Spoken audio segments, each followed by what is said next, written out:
In this video, we are going to talk about parcelables. So, if you recall, our user details class and our message class both implement parcelable, this interface right here. And I said it was necessary for them to implement parcelable so that we could write some of our activities, but we haven't ran into a case yet where they're needed to be properly implemented. So we've left their methods blank. So if you remember, for example, in my user details, I have these two methods, these two override methods that are required because I implement parcelable, and they're blank. And I also have this weird creator thing, and that's also blank. So what is it?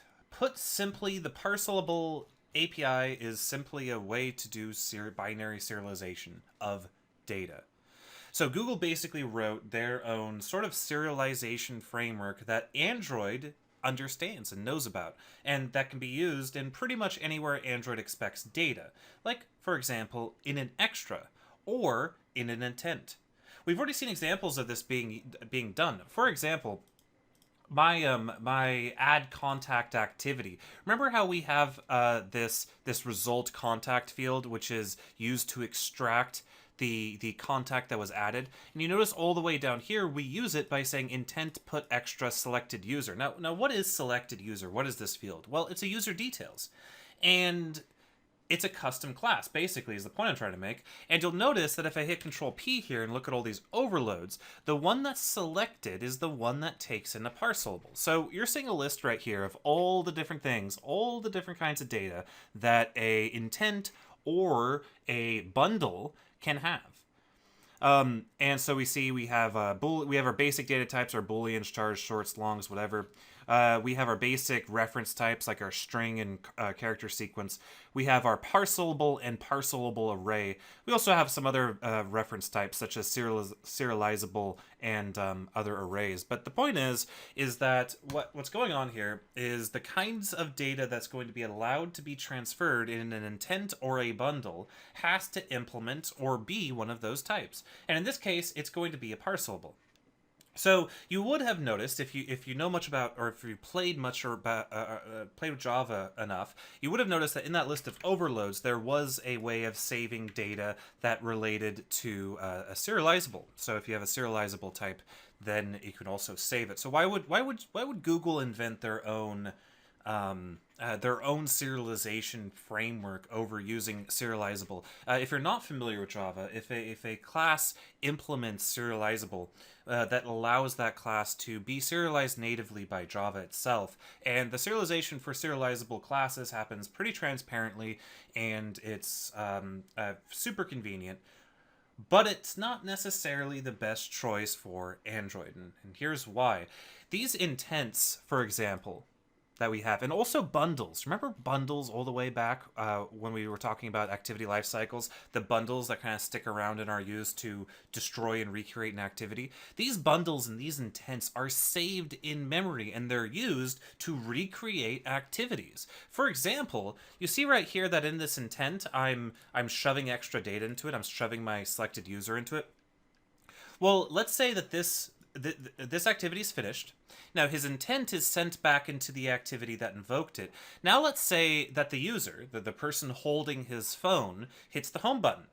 So we have this activity that's alive in our application, and it has this intent with this extra data in it, but the user doesn't cancel out of the application. He hits the home button on his phone to go to his home screen, or maybe he swipes over to another application or something.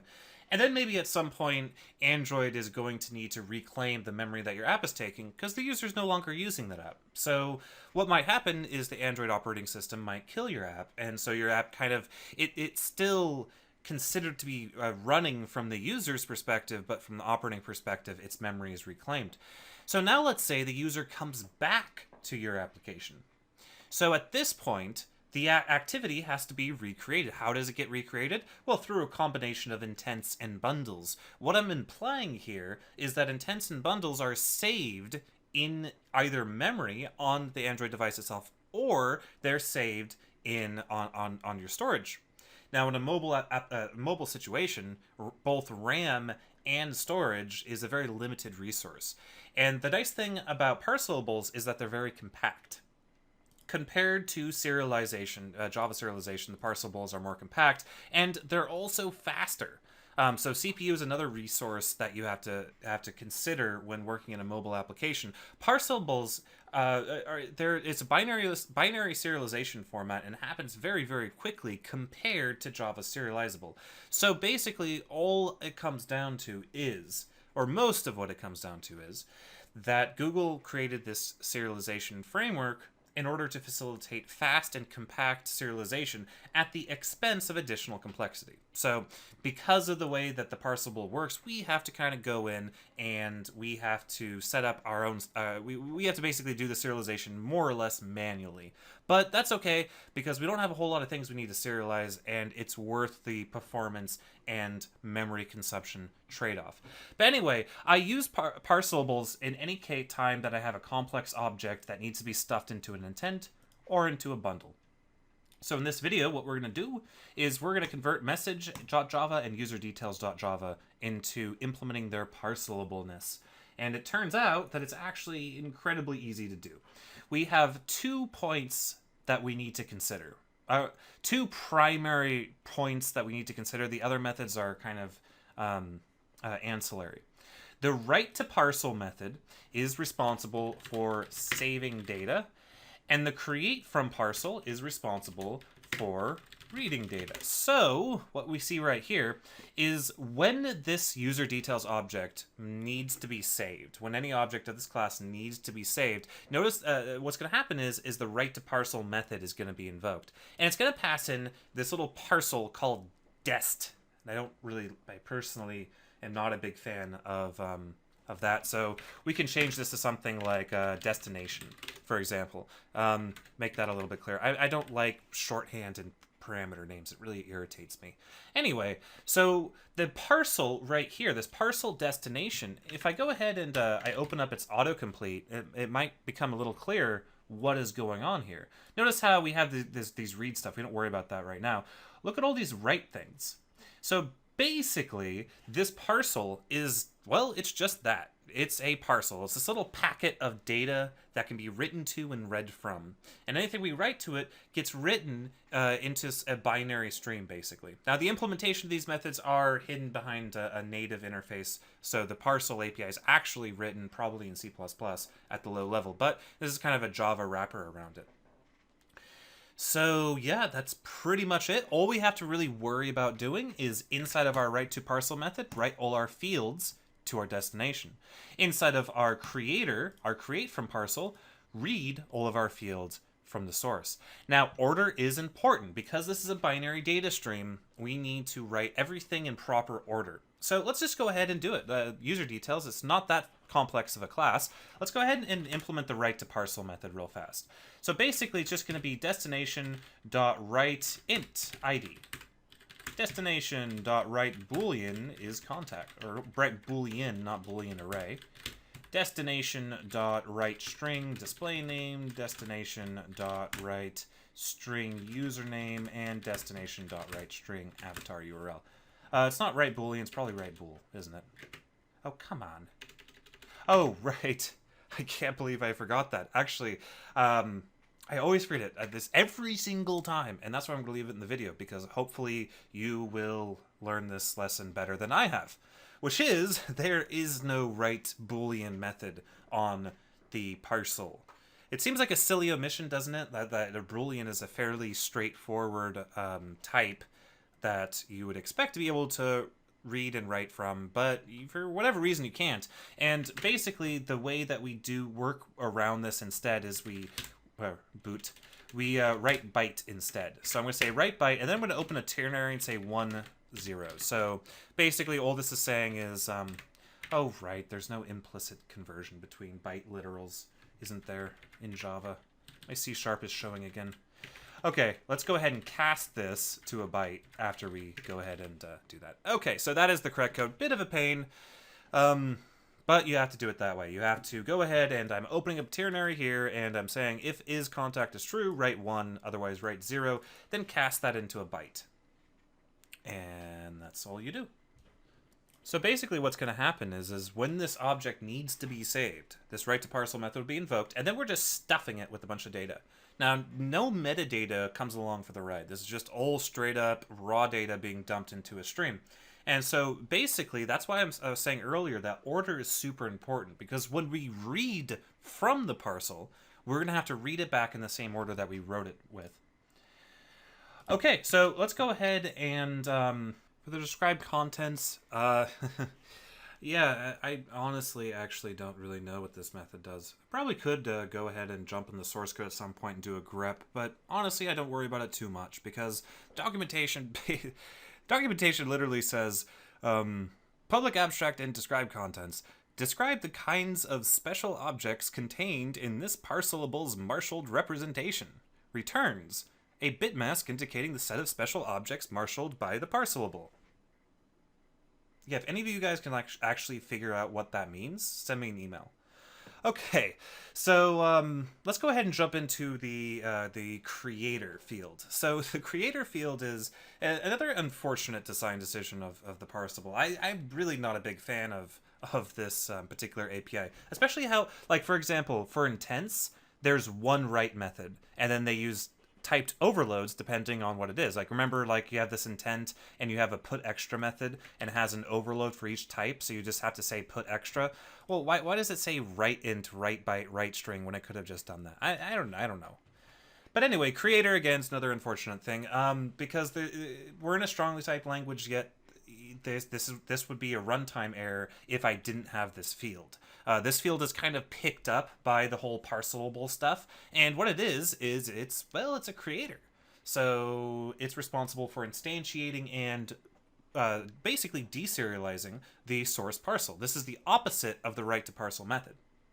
So what we get is we get a parcel, which is going to just be the same kind of object that we got the write to parcel, except for the difference is we're going to be using the read methods, the corresponding read methods, and we're going to be doing it in the proper order. Now, what I want to do here is, generally speaking, I want to go ahead and I'm going to create an overload from my user details and say source. So what I'm going to do is, for my user details, I'm going to instantiate it, and I'm going to accept a source parameter here. And that's going to be a parcel. Then I'm going to go up to the top of the file, and I'm going to create a private user details parcel. So what I'm doing here is I'm creating this new overloaded constructor, and it's going to be a private constructor. And the reason I'm doing it this way is I don't trust that the order in which the parameters of the constructor appear is going to necessarily be the order in which the parameters are written to in our write to parcel method. So I need to have a different constructor that can change the order in case the order ever no longer aligns. Like, for example, in this constructor right here, maybe we reorder a parameter, but we don't reorder it down here. Then I wouldn't be able to use this constructor for the parcelable. Well, why not? Maybe that would be a better thing to show you guys exactly what I mean. So I'm going to undo this real fast. Because basically, without creating that additional constructor, this is what our code would look like. We would have source.readInt, and then we would have source.readByte equals 1, and source.readString, source.readString, source.readString. So this is what we would have, and this would work, obviously, because the order of the parameters are going to be executed from left to right. So this source.readInt will execute, which corresponds to this write int. This source.readByte will execute, that corresponds to that. That string will correspond to that string, and that string will correspond to that string, and so on. And if we look at the order of the parameters, it just so happens that they match up. But that necessarily will not always be the case. So you have a couple options. Maybe you want to write, and what I'm talking about here is, yes, the code would work now, but it would be perhaps more difficult to change in the future. The code would be less flexible and a little bit more annoying to work with. Now, you have a couple options. I could go ahead and do something like this: int id equals read or source read int, boolean, is contact equals, and so on and so on. And then I would go ahead and I would just pass those in right here. So I'd say id is contact, display name, username, and avatar URL. Obviously, I don't have these local variables created because this is just a a really quick demonstration of what I'm talking about here. Now, I could do that. This gives me flexibility to where if I switched up one of these parameters, I can have my the order that I read the values in be in the same be in a not coupled order than the way in which that they're passed into the constructor. I don't like that either. Because I don't know, it just seems a little gross. It seems a little repetitive. So the solution that I came up with, I think the most, I guess the more future-proof and explicit, yet not necessarily ridiculously long and long-winded solution is to simply create a constructor for our user details that accepts a parcel, because that'll allow our user details to decide inside of his constructor what order he wants to load things in. I think that's a better solution. So that's exactly what I'm going to do here. This also will allow me to, one thing, I did know, I don't know why I didn't mark all these fields as final, but I could. So right now they're erroring out because this constructor isn't fully implemented. By marking them as final, which I think they should be in the first place, I don't know why I didn't do that before, that means they can only be set values inside of the constructor, which rules out having an additional method. So this solution of having the constructor take in a parcel, a private constructor take in a parcel, actually is better also because it allows us to use final fields. So now I can say ID equals parcel read int, is contact equals parcel.read byte equals 1, display name equals parcel read string, and then we want to go ahead and do our username equals parcel read string and our avatar equals parcel read string. One more improvement that I can do to this code is I can take this this write to parcel, maybe move it above my described contents, and then move all of this to the top of the class. So now, not only do we have everything nice and encapsulated up here as far as the order of things, but these two methods, which are closely tied together, and if they're not implemented correctly could break, are now physically located closer in the file, and I really like that. I think that it cleans up the code quite a bit and makes it less prone to error. Anyway, that was a really long-winded discussion about code style, but I hope it made sense. Now let's go ahead and come down here to the creator, and let's finish the last method right here. So the last method is nothing more than returning a new array of size. That's it. So notice how it returns a user details array. It says new array, takes in a size. All we need to do is say return new user details of size. Probably a performance thing, because using reflection to instantiate objects or arrays in Java might be a little unperformant, and maybe there's no dynamic code compilation to cache that and make it faster. So seems a little odd. I can see where they're coming from requiring me to do this, but it does really seem a little ridiculous that you have to make sure that you go ahead and do that. And if you don't remember to implement this new array method, you will you'll have a bad time in the future when you try to save an array of something and it doesn't work. Okay, so now that we have that all down, let's jump into our message.java and basically do the same thing, because this is also parseable. So I'm going to scroll down to the bottom. I'm going to do my new array and my create from parcel first. So my new array, of course, is I replace that 0 with return new message of size. And my create from parcel is simply new message source. Now, of course, we don't have this constructor created yet, but we will. I'm working kind of bottom to top right now. Then I'm going to take the write to parcel method. I'm going to move it above described contents. We can actually do this with a keyboard shortcut in IntelliJ. Hold down Control Shift and use the up and down arrow keys on your keyboard. Now I want to take these two methods and move them to the top. So I'm going to select them, hit Control X, go all the way to the top, and I'll implement them right underneath the constructor. Let's go ahead and write our write to parcel method first. So first I'm going to change this, or I could do this as out. Out isn't a bad name for that parameter. I just really don't like dest. That's just so gross. So out should be good. We're going to start off with write int ID. For our our created at is a calendar object, and a calendar object is really nothing more than a wrapper around the amount of milliseconds that have elapsed since the Unix epoch. So basically what I'm going to do is I'm going to say, in this case, write long, because we need 8 bytes for this particular value. I'm going to say write long, and I'm going to pass in created at dot get time in mils. millis. Another really... Every time I see millis, just like that death thing, it's really gross. Anyway, that's how we're going to save our created at, because it's just a Unix timestamp, and we'll save it as a Unix timestamp, and then we'll reinstantiate it from that Unix timestamp when we deserialize. We can do out write byte, or actually write string.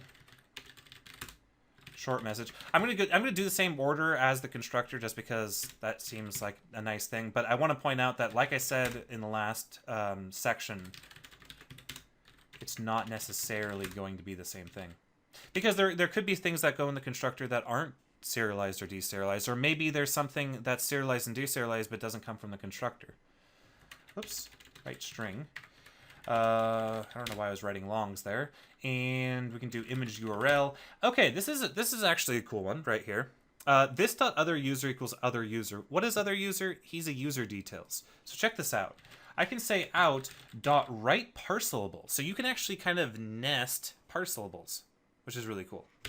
So write parcelable other user, and for the flags, I'm just going to pass in 0. The flags have to do with the flags are another really odd thing. They have to do with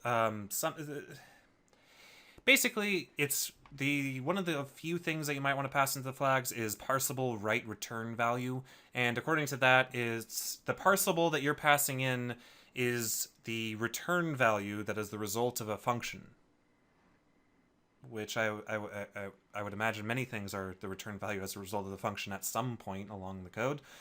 But yeah, it's kind of an oddly worded thing. If an Android engineer wants to get back on me on an explanation that makes sense, go ahead and email me again. Anyway, we'll just pass in 0. 0 seems to work just fine. Now let's gonna go ahead and do out dot let's see. So we did our other user. Now let's do our is from us. So write byte and cast a byte is from us. No, is from us with the variable. Question mark 0 or question mark 1:0 for our ternary. And then we'll say out write byte is read. So cast a byte and then is read. Oh, come on, stop that madness. All right, that's our write to parcel method. Now let's do our constructors. So I'm going to come up here and say private message parcel. I guess to be consistent, we can go ahead and say in right there. And let's go ahead and set this stuff up. So ID equals ID equals in dot read int, and created at. Now for our created at, we want to instantiate a calendar object. So what I'm going to do is I'm going to instantiate a new Gregorian calendar. And for this, you'll notice that there isn't an overload of its constructor that takes in milliseconds. So what I'm going to do here is I'm going to say created at dot set time in millis. Yeah, millis. Set time in millis, and then I'm going to pass in dot read long. After we do that, we can do our short message, which is our next thing. So short message equals ID dot or in dot read string, and we have our long message equals in. I really want to type in ID right there. I don't know why.